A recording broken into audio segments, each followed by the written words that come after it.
Pembahasan berikutnya adalah pemerintah. Ya. Jadi apa yang disebut dengan pemerintah?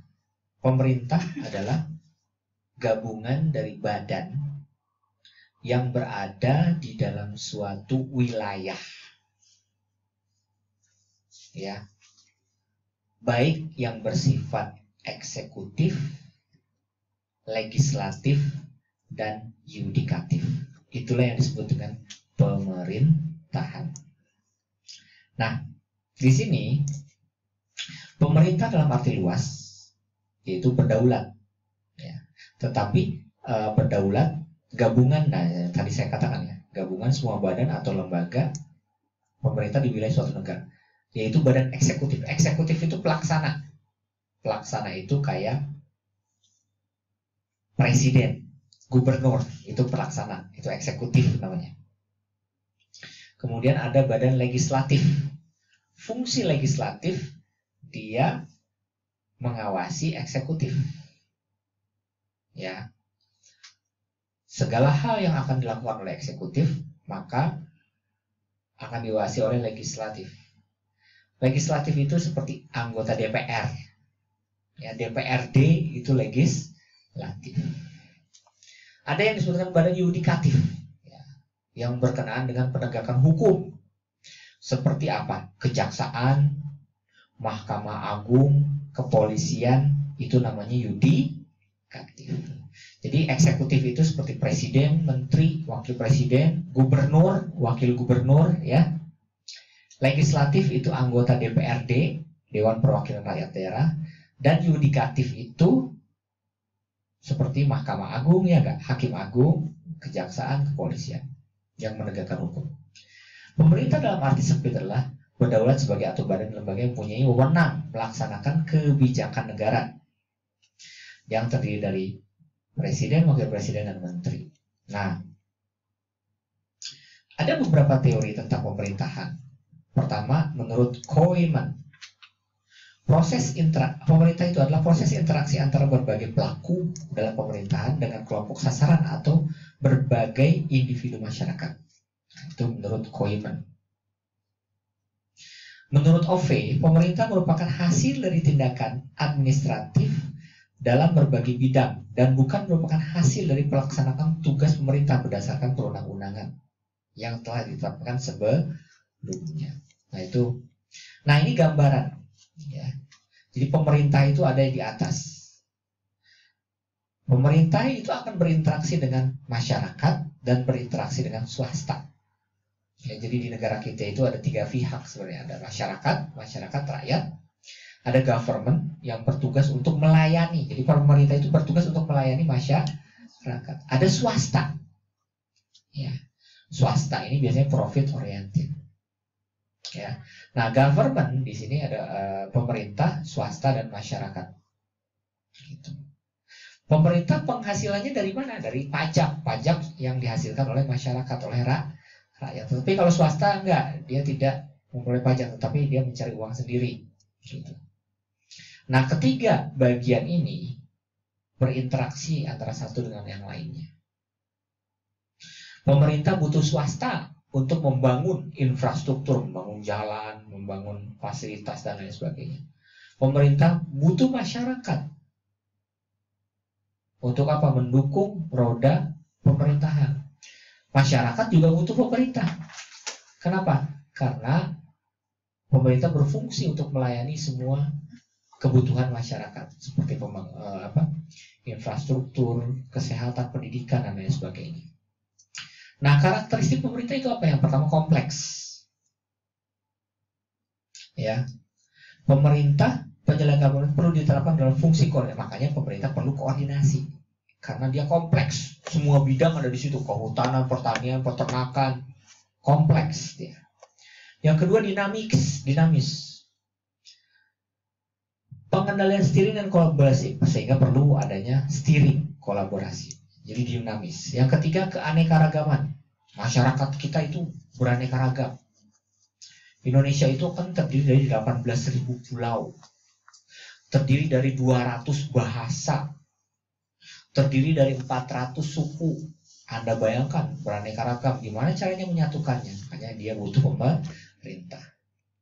Nah, ada yang disebut dengan konsepsi pemerintah. Ada yang disebut dengan sektor sewa. Sewa di sini adalah perusahaan swasta. Nah, konsep masyarakat yang ideal di dalam kita itu yang disebut dengan masyarakat madani. Apa itu masyarakat madani? Nah, ini sering keluar dari ujian nasional. Masyarakat madani adalah kelompok masyarakat yang berinteraksi secara sosial, politik, ekonomi. Dalam konteks kenegaraan, masyarakat merupakan subjek pemerintah, pembangunan dan pelayanan publik yang berinteraksi secara sosial, politik, dan ekonomi. Nah, masyarakat harus diberdayakan agar berperan aktif dalam mendukung terwujudnya pemerintahan yang baik. Ya. Nah, jadi ada 3 aktor pelaku dalam pemerintahan, yaitu negara,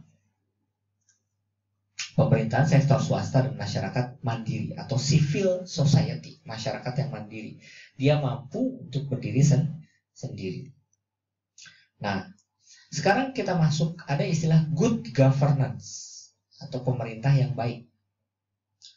Good governance memiliki 2 makna, yaitu kemandirian. Jadi apa itu good governance? Di sini ada beberapa ciri-ciri good governance. Dari sisi pemerintahan government, good governance dapat dilihat dari beberapa aspek. Yang pertama dari beberapa aspek hukum. Kenapa? Pemerintah yang baik itu memiliki perlindungan terhadap kebebasan yang dilaksanakan oleh masyarakatnya. Kemudian aspek good governance berdasarkan kompetensi dan transparansi pemerintah. Good governance itu pemerintahnya transparan, jadi tidak tertutup. Masyarakat tahu berapa gaji gubernur, uangnya dari mana saja itu terbuka, ya, transparan. Yang kedua, desentralisasi. Ya, kalau dulu kan sentralisasi semuanya harus ke pemerintah pusat, sekarang tidak. Daerah bisa mengelola sumber dayanya sendiri. Makanya ada yang disebut desentralisasi. Kemudian penciptaan pasar yang kompetitif. Jadi di dalam suatu daerah yang menjual barang itu bukan hanya satu pihak, tetapi banyak pihak lain, sehingga harganya bersaing. Bayangkan kalau misalkan zaman dulu ada yang namanya Pos Indonesia, ya nggak? Cuman kantor pos saja, ya kan? Kalau Anda kirim uang ke kantor pos, ya, sehingga kalau misalkan cuma ada satu, dia berhak menentukan harga semau-maunya gitu ya. Tetapi kalau misalkan ada swasta, maka pemerintah juga, oh ternyata swasta harganya lebih murah gitu kan. Nah, jadi ada mekanisme kompetitif. Nah, kemudian di sini ada beberapa karakteristik pemerintahan yang baik. Apa sih karakteristik good governance menurut UNDP? Yang pertama, adanya participation, yaitu keikutsertaan masyarakat dalam proses pembuatan keputusan. Jadi pemerintah tidak memutuskan, tetapi dia melibatkan masyarakat untuk mengambil keputusan. Jadi mereka adalah istilah berserikat, berpendapat, serta kebebasan untuk berpartisipasi secara konstruktif. Kalau pemerintah yang mengambil keputusannya sendiri, itu yang namanya diktator, ya enggak? Jadi dia memutuskan harus berdasarkan kepada pertimbangan masyarakat. Yang kedua, ciri daripada good governance atau pemerintah yang baik adalah rule of law, yaitu hukum harus adil tanpa pandang bulu, ditegakkan, dipatuhi secara utuh. Jadi dia tidak pandang bulu, ya, kayak di Hong Kong. Mau Pakistan kek, mau Bangladesh kek, mau India, mau Indonesia, mereka semuanya sama di hadapan hukum. Apabila mereka melanggar, ya dipenjara. Tetapi apabila mereka memenuhi tunduk dan patuh, mereka akan diberikan haknya. Jadi hukumnya sama. Makanya di sini ada yang namanya equal opportunity. Ya, semua memiliki kedudukan yang sama. Kemudian yang ketiga, transparansi, yaitu kebebasan aliran informasi dalam berbagai proses kelembagaan sehingga mudah diakses oleh mereka. Sekarang kan semua sistem online, ya enggak? KTP, orang bisa mengakses siapapun dimanapun. Anda bisa tahu berapa gaji gubernur, Anda bisa tahu berapa anggaran belanja pemerintah daerah. Itu harus transparan pemerintah itu. Semuanya dikemukakan ke publik. Jadi dalam 1 tahun ini pemerintah belanja apa saja, sisanya berapa, misalkan gitu. Bagus-bagus kalau sisanya dikembalikan ke rakyat, ya. Kayak di Hongkong kan dikembalikan ke rakyatnya, gitu. Kalau ada kelebihan penghasilan, akhirnya dikembalikan ke masyarakat. Kemudian ciri yang berikutnya, ciri good governance yang berikutnya adalah daya tangkap, responsiveness, yaitu proses yang dilakukan di setiap institusi harus diarahkan upaya untuk melayani berbagai pihak yang berkepentingan. Stakeholder itu pihak berkepentingan, ya. Contoh, institusi pendidikan stakeholdernya siapa? Menteri Pendidikan Nasional. Kemudian siapa lagi? Badan Standarisasi BSNP. Kemudian siapa lagi? Masyarakat, siswa, didik. Siapa lagi? Guru. Nah, itu namanya stakeholder, orang-orang yang berkepentingan, ya. Jadi dia responsif. Kalau ada tuntutan dari masyarakat, oh, kalau bisa sekolah full day, misalkan. Nah, pemerintahnya harus melaksanakan sekolah full day. Nah, itu responsif, gitu. Kalau kata masyarakatnya, Pak, ujian nasional kalau bisa setahun 2 kali, sehingga saya tidak perlu menunggu tahun depan. Pemerintahnya langsung menanggapi, misalkan, itu responsif.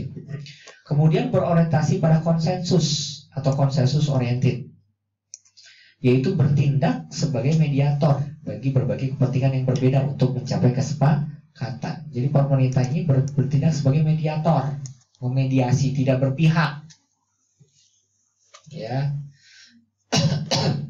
Kemudian berkeadilan, equity, yaitu memberikan kesempatan yang sama baik terhadap laki-laki, perempuan, upaya meningkatkan, memelihara kualitas hidupnya. Jadi dia adil. Sekolah itu kan hak setiap bangsa, setiap anggota masyarakat. Pemerintah yang baik, maka setiap anggota masyarakat berhak untuk ikut sekolah, gitu. Kemudian apalagi ciri good governance? Efektivitas dan efisiensi, yaitu segala hal proses kelembagaan diarahkan untuk menghasilkan sesuatu yang benar-benar sesuai dengan kebutuhan.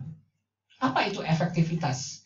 Efektif itu kerja tidak banyak, hasil maksimal, gitu loh. Dengan kerja yang sedikit, hasilnya maksimal, itu efektif. Kalau efisien, dengan modal sedikit, hasil maksimal, itu efisien. Maka pemerintah yang bagus itu efektif dan efisien. Melakukan sesuatu itu tidak berhambur-hamburan. Perjalanan dinas, misalkan ke luar negeri, untuk jalan-jalan, pemerintah nggak bisa begitu. Pemerintah harus, apa yang bisa didapat kalau misalkan dia jalan-jalan ke luar negeri? Dia bisa mencontoh bentuk pasar, misalkan di luar negeri, ditiru. Nah, itu efektivitas, efisiensi. Efisiensi nggak buang-buang duit. Perjalanan, Anda bayangkan kan, perjalanan anggota dewan, misalkan, kunjungan ke luar negeri, yang ikut 10 orang, berapa itu? Itu pakai uang apa? Uang dari pajak. Dari mana? Dari rakyat, gitu.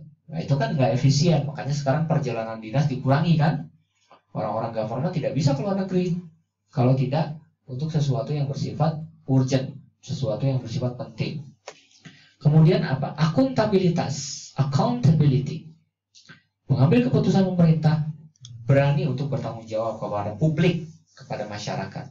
Jadi kalau dia mengambil kebijakan A, dia berani mempertanggungjawabkan apa yang dilakukan. Contohnya, kelurahan dapat anggaran untuk kampanye ibu-ibu menyusui, misalkan. Maka secara otomatis anggaran tersebut dipergunakan untuk membeli susu, untuk masyarakat, untuk sosialisasi tentang pentingnya air susu ibu, misalkan. Nah, itu harus bisa dipertanggungjawabkan. Jangan duitnya dipakai untuk macam-macam, untuk beli mobil, gitu kan. Nah, itu kan tidak akuntabel. Akuntabel itu bisa dipertanggungjawabkan. Kalau emang anggarannya untuk membeli seragam sekolah anak-anak, ya harus dibelikan. Itu namanya akuntabilitas. Kemudian bervisi strategi. Para pemimpin dan masyarakat memiliki perspektif yang luas dan jangka panjang dalam penyelenggaraan pemerintahan dan pembangunan manusia dengan memahami aspek-aspek historis, kultural. Kemudian kesaling terkaitan atau interrelated, yaitu adanya kebijakan yang saling memperkuat dan terkait atau mutually reinforcing dan tidak bisa berdiri sendiri. Jadi kebijakan itu akan berdampak kepada sektor yang lain. Ya, misalkan Departemen Transportasi berhubungan dengan maritim. Ya, itu kebijakannya itu harus saling terkait. Sehingga pengambilan kebijakan